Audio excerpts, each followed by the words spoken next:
Hey YouTube, it's Patriotic Rottweiler again. We just did the video on the Model A 1929 convertible, and now I'm going to do a short video on our Ford 851 PowerMaster.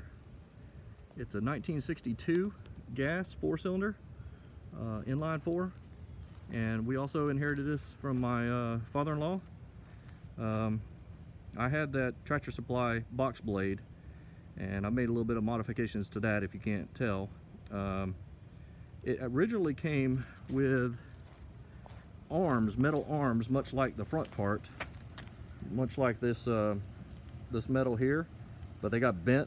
I can't remember how I did it, it's been so long ago. So what I did is I modified it and put these on there to adjust it, and that actually works out good. I didn't used to have this tractor, one, and then two, I didn't have a quick hitch on there. If you have not bought a quick hitch, and you can, your implements can utilize it, I would suggest getting it.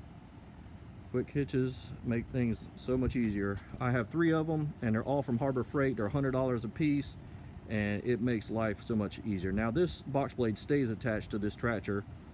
I have a bush hog, and it stays attached to another tractor, and I have a quick attach on the back of my Kubota, and that way if I did need to switch on any implements onto the Kubota, all I got to do is just switch it right on, no problem. But having these adjustable arms makes life a lot better, because then when I use these tines, I could rotate the box blade forward and just utilize the tines and not have to you know, stick them down as far.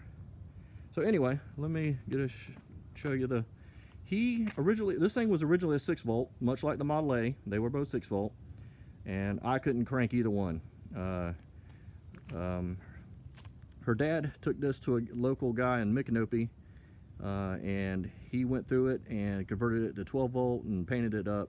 It's been it's been basically sitting in the barn for years. Once again, I crank this and the Model A. I try to do it every 2 weeks, but definitely every month. And so he spent some money and had it redone, and it's still, it runs like a champ. It's very easy to drive. It's got power steering. With the 12-volt, it cranks right up. I don't have to worry about that.